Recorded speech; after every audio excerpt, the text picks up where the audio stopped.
Hey les gens, aujourd'hui on se retrouve pour une vidéo sur une creepypasta Minecraft.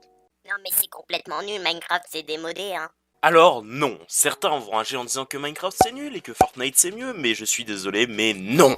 Mais donc laissez-moi vous raconter l'histoire du hacker viré de chez Mojang aka Entité 303. Donc c'est parti pour la toute première creepypasta de chez Artcat. On a commencé un nouveau monde sur un serveur avec mon ami. Pour commencer, on alla chercher du bois. C'est pas très long, et à deux, encore moins. On se fait une table de craft, puis je me fais une pioche en bois. Je suis parti miner et mon ami est parti chercher une cave. Puis il alla reprendre du bois. Moi, j'ai juste pris de la cobblestone pour faire un four. Bref, on a continué ça pendant 5 minutes. Et on s'est réunis à la table de craft. J'ai crafté 2 haches en pierre avec la cobble que j'avais minée. Je donne l'une des haches à mon ami. Et on continue encore à couper du bois. À la fin, on commence à construire notre maison qui n'a rien de particulière. Ah, si, elle est toute en bois, évidemment. Si vous vous le demandez, on a de la nourriture et du cuir. On a mis du temps pour la maison car elle était assez grande. On vient juste de la commencer que la nuit tombe déjà. On est plutôt surpris à cause de ça, mais bon, tant pis. On continue à construire en combattant les zombies, squelettes et le peu de creepers qu'il y avait.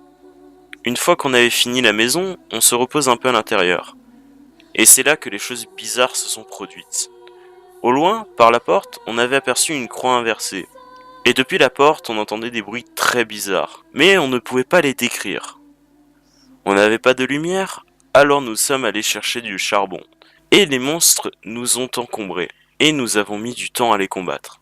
Et à notre grande surprise, comme nous sommes retournés à la maison, elle était en train de brûler. Alors je dis à mon ami, très soudainement, on doit aller le plus loin possible de la maison, alors cours! On a couru, couru et couru.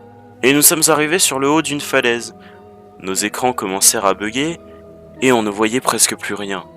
Et quelque chose de blanc m'a tapé et je suis tombé de la falaise. Mon ami fut brûlé, tué par la créature. Pendant que mon écran faisait des siennes et pendant que je tombais, j'ai regardé dans la liste des joueurs, mais il n'y avait que moi et mon ami. 2 secondes après, crash, et un crash assez bizarre mentionnant A Will Arise dans une ligne. Depuis, nous avons quitté le serveur pour toujours, en espérant ne plus revivre ceci. Alors voilà, maintenant que je vous ai raconté ceci, nous allons analyser si cette creepypasta est réelle ou complètement bidon.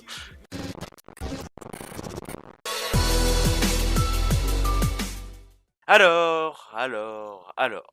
Anti-héros pour les fans, mythe opposé à Herobrine, mais je suis désolé de vous le dire, mais l'entité 303 est un pur fake. Mais après, l'entité 303 peut exister. Alors, pourquoi je dis ça? Car l'entité 303 est un hacker, donc rien n'empêche à un hacker de prendre le contrôle de votre serveur. Mais ne vous inquiétez pas, cela arrive que sur un quart des joueurs. Comme la creepypasta. Bon, ok, je vais verrouiller ma porte. Donc, reprenons nos esprits. Mais donc, oui, en gros, l'entité 303 est les représentations de hackers sur les serveurs, comme Herobrine avec le côté sombre des joueurs, mais donc, ne vous inquiétez pas, dormez sur vos 2 oreilles. Alors oui, une creepypasta Minecraft peut bien en faire rire certains, mais qu'on aime ou qu'on n'aime pas Minecraft, il faut reconnaître qu'en entendant ces creepypastas, on a envie d'y croire. Juste pour l'imagination. Et c'est là qu'on va se quitter. Sur ce, abonne-toi.